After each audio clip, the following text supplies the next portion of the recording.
নমস্কাৰ সকলোকে জ্ঞান একাডেমী চেনেলটোলৈ পুনৰ স্বাগতম কৰিছোঁ। আশা কৰোঁ সকলোৱে ভালে আছে। বন্ধু-বান্ধৱীসকল, আজি আপোনালোকক মই ডিছকাশ্যন কৰিব বিচাৰিছোঁ অসম টেট। এতিয়া অসম টেটৰ কাৰণে বহুতেই কমেণ্ট কৰি আছিলে আৰু বহুত দিন ধৰি বহুত কেণ্ডিডেটসকলে অপেক্ষাত আছিলে, কিন্তু চি টেটটো হৈ আছে প্ৰতিবাৰে আপোনালোকে গম পায়। কিন্তু চি টেটটো হ'লে নহ'ব বন্ধু-বান্ধৱীসকল, চি টেটটো বছৰত দুবাৰ হয় আৰু চি টেটটো অসম টেটতকৈ অলপ বেছি হাৰ্ড হয়।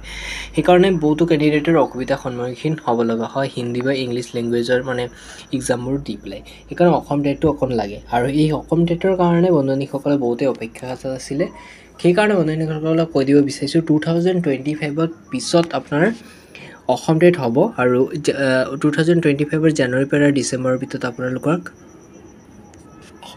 অসম টেট পতা হ'ব। আৰু এই অসম যোনটো টেট হ'ব, ইয়াৰ চিলেবাছ পেটাৰ্ণটো অলপ চেঞ্জ হ'ব পাৰে বন্ধু-বান্ধৱীসকল, বেছি চেঞ্জ নহয়, কিন্তু নিউ এডুকেশ্যন পলিচি মতে অলপমান চেঞ্জ হ'ব। মই অলপমান ক্লিক কৰি আপোনালোকক দেখাইছোঁ আগৰ যোনটো ৰিক্ৰুটমেণ্ট প্ৰচেছ আছিলে। আৰু আপোনালোকৰ যোনটো এল পি আৰু ইউ পিৰ ক্ষেত্ৰত এক্সট্ৰা থাকিব, মানে এক্সাম হ'ব, গম পাই চাগে, এল পি আৰু ইউ পি টেট বুলি কয়।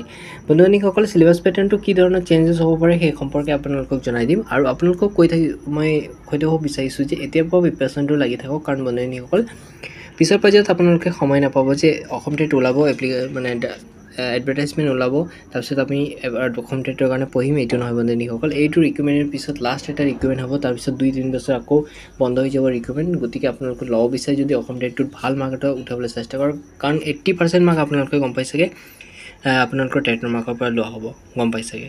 সেইকাৰণে বন্ধুসকল, যিমান পাৰে আপোনালোকে টেটটো ভালকৈ কোৱালিফাই কৰিবলৈ কাৰণে চেষ্টা কৰক। গতিকে অসম টেট আহি আছে, ভাল কথা বুলি ক'ব পাৰি, আৰু অসম টেটৰ কাৰণে আপোনালোকে প্ৰিপাৰেশ্যনটো কৰিব লাগিব। এইটো আগৰ ছাৰ্ভাৰটো প্ৰব্লেম দিছে, ছেকেণ্ড ছাৰ্ভাৰটো চাইছোঁ এবাৰ ট্ৰাই কৰি পেলাই। অ'কে, এইটো আপোনালোকৰ চাব পাৰিছে অসম টেটৰ যোনটো টিচাৰ এলিজিবিলিটি টেষ্ট হয়, এইটোৰ হোম পেজটো হয়। ইয়াত আপোনালোকৰ এডভাৰটাইজমেণ্টটো অকণমান ডাউনলোড কৰি পেলাই দেখাব বিচাৰিছোঁ। এইটো আগৰ যোনটো এডভাৰটাইজমেণ্ট আছিলে সেইমতে, ঠিক আছে বন্ধুসকল। টিচাৰ এলিজিবিলিটি যোনটো টেষ্ট হয়, ঠিক আছে। ইয়াত আপোনাৰ 6 শিডিউল টেটৰ কথা আছিলে, টেটৰ মানে মাজত হৈ গৈছিলে, আপোনালোকে গম পাই চাগে। মিনিমাম কোৱালিফিকেশ্যন যদি সোধে আপোনালোকক, জাষ্ট আপোনালোকে হাই ছেকেণ্ডেৰী পাছ কৰা হ'ব লাগিব, লগতে আপোনাৰ টিচিং কোৰ্চ ধৰি লওক আপোনাৰ ডিপ্ল'মা বা DLED আপোনালোকক কৰা হ'লে আপোনালোকে ধুনীয়াকৈ এপ্লাই কৰিব পাৰিব। ইয়াত ধুনীয়াকৈ আছে, আপোনালোকে স্ক্ৰীনশ্বট লৈ চাব পাৰিব। নেক্সট বন্ধুসকলক নেক্সট পইণ্টটো ক'ব বিচাৰিছোঁ, যোনটো আপাৰ প্ৰাইমেৰীৰ ক্ষেত্ৰত আপোনালোকৰ DLED হ'লে আপোনালোকে পাৰিব এপ্লাই কৰিবৰ কাৰণে, কিন্তু BEd হোৱাটো মাষ্ট বি ইম্পৰ্টেণ্ট। আৰু মানে DLED হ'লে ক্লাছ 8 পৰ্যন্ত পাৰিব, তাৰ 8ৰ ওপৰত আপোনালোক কৰিব গ'লে আপোনাৰ BEd লাগিব, ঠিক আছে, আপাৰ প্ৰাইমেৰীৰ ক্ষেত্ৰত।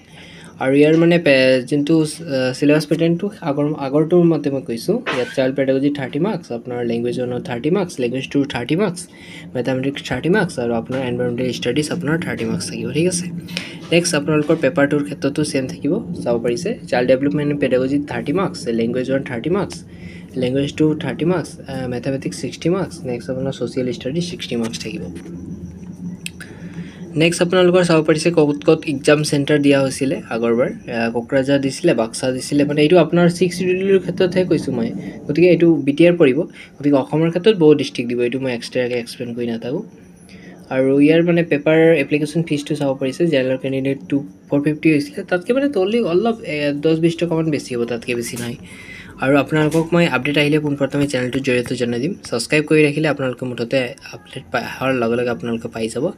গতিকে বন্ধুসকল, আপোনালোকৰ প্ৰিপাৰেশ্যনটো কৰি থাকক আগন্তুক দিনৰ কাৰণে, টেট এক্সামৰ কাৰণে। আৰু এইবাৰ পাৰাচতে অলপ চিলেবাছ পেটাৰ্ণটো অলপ হাৰ্ড হ'ব গৈ আছে, আৰু কুৱেশ্যনো অলপ হাৰ্ড হ'ব, সেইকাৰণে যদি এতিয়াৰ পৰা প্ৰিপাৰেশ্যন নকৰে পিছৰ পৰ্যায়ত অসুবিধা হ'ব পাৰে। গতিকে বন্ধুসকলক আশা কৰোঁ যে আপোনালোকে আগতীয়াকৈ প্ৰিপাৰেশ্যনটো কৰে। ইমানেকৈ সামৰণি মাৰিছোঁ, ধন্যবাদ।